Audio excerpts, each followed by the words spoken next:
이근윤의 사우디, 중동 이야기. 21세기 초 최대 거짓말. 사우디 네옴 프로젝트.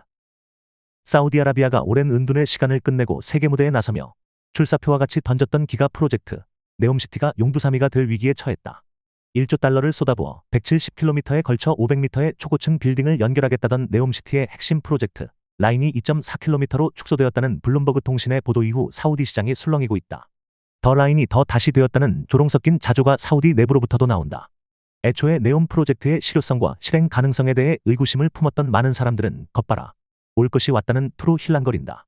일단 사우디 정부는 공식적으로는 부인하고 있다.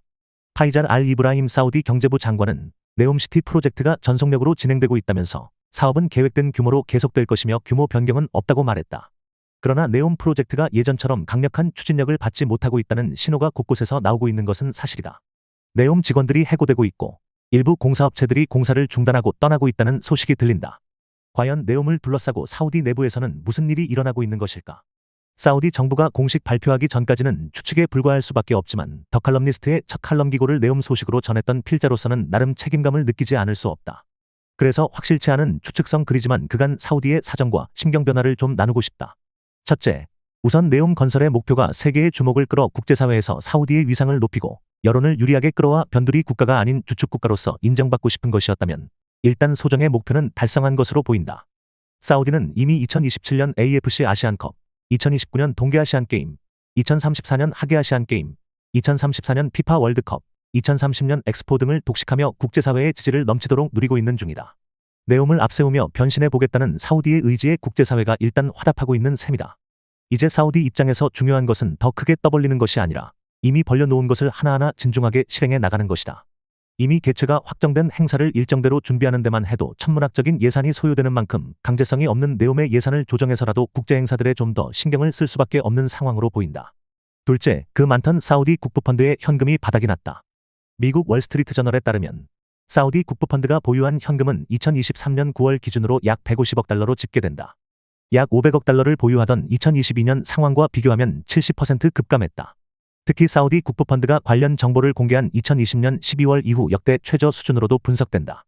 사우디 국부펀드는 7,100억 달러의 자금을 운용하는 세계 최대 국부펀드다.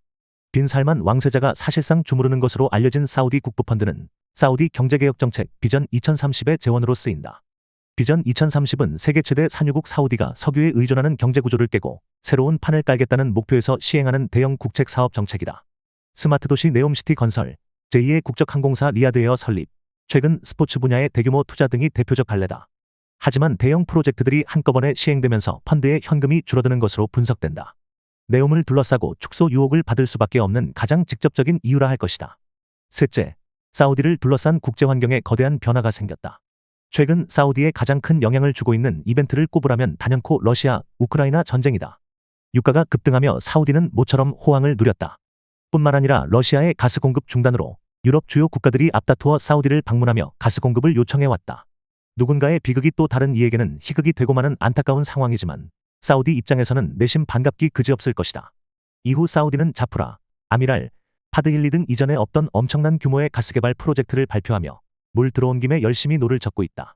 현대, 삼성, GS 등의 한국 건설사들이 이 과정에서 가장 큰 수혜를 입기도 했다. 재생에너지, 전기차 등 탄소 배출 축소가 세계 경제 변화의 가장 큰 화두로 등장하면서 석유 경제에 크게 의존하던 사우디로서는 울며 겨자 먹기식으로 탈석유 선언을 할 수밖에 없었고 탈석유 시대 대표 프로젝트로 네옴을 띄웠지만 불과 몇 년 만에 국제사회 분위기는 크게 바뀌었다. 생각지 못했던 러시아, 우크라이나 전쟁이 터지며 탈석유에 가장 앞장섰던 유럽 국가들이 에너지 확보에 어려움을 겪게 되자 급작스레 가스를 찾아 지는 해와 같던 중동 국가들의 문을 다시 두드리기 시작했다. 팬데믹으로 인해 풀린 거대한 유동성과 미중 갈등으로 인한 공급망 디커플링이 겹치며 전 세계가 유례없는 인플레이션을 겪고 있는 상황도 탈석유 시대로의 이행에 제동을 걸고 있다. 예상보다 전기차 판매도 부진하고 재생에너지 보급도 더뎌지면서 사우디 입장에서도 탈석유로의 전환에 조금 여유가 생긴 셈이다.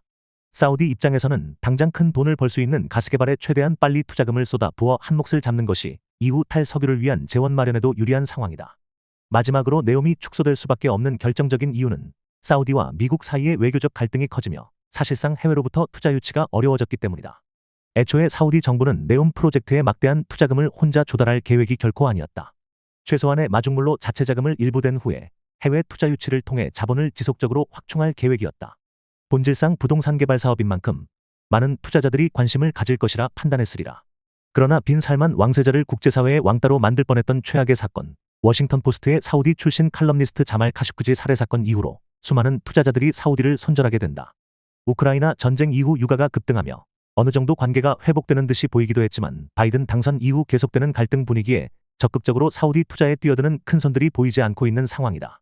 그나마 중국 정부가 미중 갈등 상황에서 사우디를 우군으로 끌어들이기 위해 사우디에 다양한 투자를 약속했지만 네옴의 성공을 위해선 턱없이 부족한 반쪽짜리일 뿐이다. 결국 부동산 투자의 큰손인 미국 쪽 투자자들이 움직이지 않는다면 네옴이 정상 궤도로 진입할 날은 멀어만 보인다. 이처럼 사우디가 네옴을 축소할 수밖에 없는 여러 이유들을 짚어보았다. 아직은 공식적인 정부의 발표가 나오지 않았기 때문에 추측에 불과하지만 아마도 사우디의 복잡한 속내를 고민할 수밖에 없는 지점이 많이 보인다. 아직 갈 길이 먼 사우디가 현명한 판단으로 난관들을 헤쳐나가기를 응원하고 아울러 한국의 많은 투자자들도 올바른 판단으로 위기를 넘어 기회를 포착하기를 바란다. 더 칼럼니스트